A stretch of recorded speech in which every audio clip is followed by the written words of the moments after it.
محترم دوستو، حضرت مولانا نعمتاللہ صاحب ایک ہندوستانی عالم دین، محدث اور فقیہ ہیں۔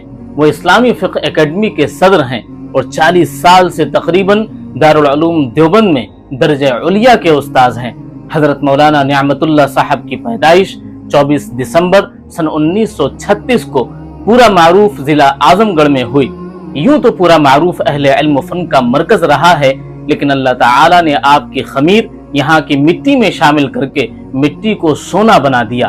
یہ کہا جا سکتا ہے کہ آپ اس سرزمین کی سب سے عظیم علمی ہستی ہیں۔ ابتدائی تعلیم اپنے وطن ہی میں حاصل کی۔ یہاں کے اساتذہ اور متعلقین میں کافی مقبول رہے، محنت اور جہد مسلسل میں بھی مشہور ہوئے۔ نیز عربی کی ابتدائی تعلیم بھی یہیں پر حاصل کی۔ اس کے بعد اعلیٰ تعلیم کے لیے ازہر ہند دارالعلوم دیوبند میں داخلہ لیا۔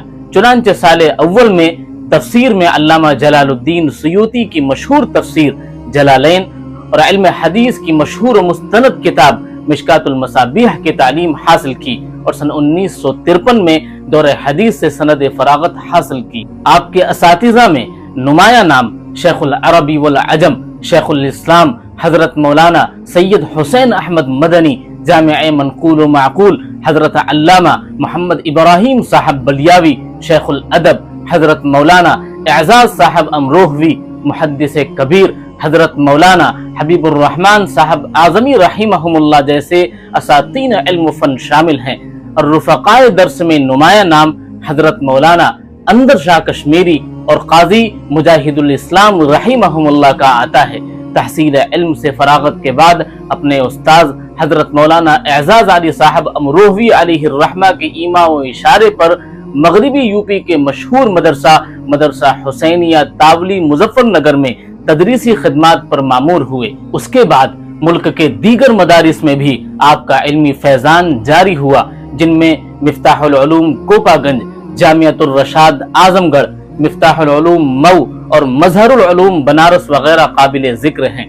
حضرت مولانا حبیب الرحمن اعظمی کی دعوت پر مفتاح العلوم مئو گئے اور چند سال وہاں شیخ الحدیث کے منصب پر فائز رہے۔ آسام اور گجرات کے بعض مدارس میں بھی تدریسی خدمات انجام دی۔ سن 1982 میں حضرت مولانا وحید الزما کیرانوی رحمۃ اللہ علیہ کی پیشکش پر دارالعلوم دیوبند آ گئے اور درجہ علیہ کے مدرس ہوئے۔ تفسیر بیضاوی، موطا امام مالک، سنن ابی داود اور صحیح مسلم، جامع ترمذی جیسی کتابیں ان کے زیر درس ہیں۔ حضرت مولانا مفتی سعید احمد پالنپوری رحمۃ اللہ علیہ کی وفات کے بعد دارالعلوم دیوبند کے شیخ الحدیث اور صدر مدرس کے منصب کے لیے ان کا نام تجویز ہوا تھا، جس سے انہوں نے معذرت کر لی۔ علم حدیث، علم اسماء الرجال، عیسائیت، یہودیت پر ان کی دقت نظر اور وسعت مطالعے کی وجہ سے انہیں بحر العلوم کے لقب سے جانا جاتا ہے۔ محترم دوستو، آپ کو یہ بھی بتاتے چلیں کہ فدائے ملت حضرت مولانا سید اسعد مدنی رحمۃ اللہ علیہ کے مشورے پر دارالعلوم دیوبند میں جب شعبہ تخصص فی الحدیث کا قیام عمل میں آیا تو آپ اس شعبے کے نگراں منتخب ہوئے۔ آپ ہی اس کے روح رضا رہیں، اور کیوں نہ ہو، جبکہ یہ فریضہ وہی انجام دے سکتا ہے جس نے علم حدیث کی پرپیج اور مشکلات بھری وادیوں کو بلا کسی چون چرا طے کیا ہو۔ حضرت مولانا ظفیر الدین مفتاحی رحمۃ اللہ علیہ کی وفات کے بعد سن 2011 کو باتفاق رائے حضرت مولانا نعمت اللہ صاحب کو اسلامک فقہ اکیڈمی انڈیا کا صدر منتخب کیا گیا۔ رب العالمین نے آپ کو ذوق سلیم عطا فرمایا ہے، طبیعت میں سنجیدگی اور یکسوئی ودیت کی ہے۔ الغرض نہ غرض کسی سے نوازتا، مجھے کام اپنے ہی کام سے آپ کا شعار رہا ہے۔ یہی وجہ ہے کہ اپنی مخصوص علمی ذوق کی بنا پر مطالعہ کتب آپ کا محبوب مشغلہ ہے۔ اسی میں منہمک رہتے ہیں، مطالعہ ہی آپ کو غذا بخشتا ہے اور یہی آپ کو ہر طرح کا سکون عطا کرتا ہے۔ تدریسی اوقات سے فراغت کے بعد آپ مطالعے کے لیے فارغ ہوتے ہیں۔ عمر کے اس مرحلے میں جب انسان کی صحت ساتھ دینا چھوڑ دیتی ہے، گھنٹوں تپائیوں اور کتابوں کے ہجوم میں بیٹھے محو رہتے ہیں اور اسی سے محظوظ ہوتے ہیں۔ ایک مرتبہ کا واقعہ ہے کہ اساتذہ دارالعلوم کی ایک جماعت دوپہر کے کھانے کے لیے دسترخوان پر بیٹھی تھی۔ آپ بھی موجود تھے۔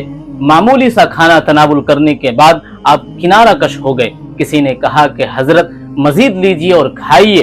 آپ نے بسد خندہ لبی یہ جواب دیا کہ مجھے دوپہر میں سونا نہیں بلکہ پڑھنا ہے۔ قربان جائیے اس بحر علم کے ذوق و شوق علم پر، جو معمولی سا کھانا بھی کھاتا ہے تو یہ فکر دامن گیر رہتی ہے کہ مطالعے میں خلل نہ پڑے۔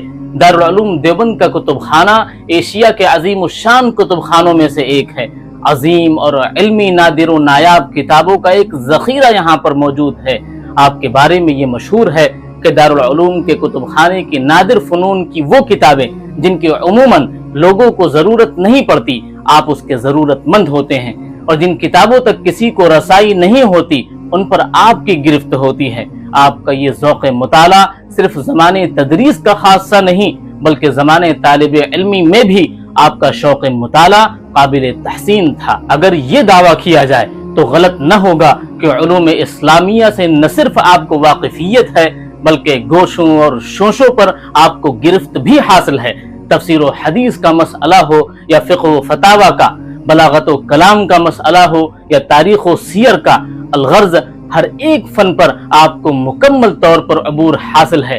بڑے بڑے اہل علم جب کسی مسئلے کے حل میں عاجز و درماندہ ہوتے ہیں تو آپ کی طرف رجوع کرتے ہیں۔ کسی مشکل سے مشکل عبارت کے حل میں جب پریشان ہو کر آپ کے پاس پہنچتے ہیں تو چٹکیوں میں اس مسئلے کو حل ہوتا ہوا پاتے ہیں۔ علم حدیث آپ کا خصوصی میدان اور فن ہے۔ اس فن سے نہ صرف یہ کہ آپ کو لگاؤ ہے بلکہ حد درجہ عشق ہے۔ یہی وجہ ہے کہ جب تدریس حدیث کے لیے مسند درس پر جلوہ افروز ہوتے ہیں تو تمام تر واقفیت کے باوجود پوری تیاری کے ساتھ تشریف لاتے ہیں۔ حدیث کی باریکیوں کو اس طرح حل فرماتے ہیں کہ غور اور دھیان سے سننے والے کے لیے کوئی مسئلہ ہی نہیں رہ جاتا۔ خالق نے آپ کو علمی کمالات و فتوحات کے ساتھ ساتھ اخلاقیات اور اوصاف حمیدہ کا بھی ایک وافر حصہ عطا کیا ہے۔ تواضع و مسکنت کا یہ عالم ہے کہ کپڑوں پر کوئی خاص دھیان ہی نہیں دیتے۔ کپڑوں کا کون سا سرا کدھر جا رہا ہے آپ کو اس کی فکر ہی نہیں ہوتی۔ ممکن ہے کہ سننے والوں کو یقین ہی نہ آئے کہ کئی مرتبہ تو یہاں تک دیکھنے میں آیا ہے کہ کرتے کا رنگ کچھ اور ہے تو پیجامے کا کچھ اور اسی طرح لباس میں بلا کسی جھجک احاطہ دارالعلوم میں آتے ہیں اور درس بھی دیتے ہیں۔ آپ کئی کتابوں کے مؤلف اور مصنف بھی ہیں۔ محترم دوستو، دعا ہے کہ اللہ تعالی حضرت مولانا کے سایہ شفقت کو ملت اسلامیہ پر خصوصاً اور عالمی انسانی پر عموماً تعدیر قائم رکھے۔ محترم دوستو، ویڈیو پسند آنے پر لائک شیئر سبسکرائب ضرور کریں۔ والسلام علیکم ورحمۃ اللہ وبرکاتہ۔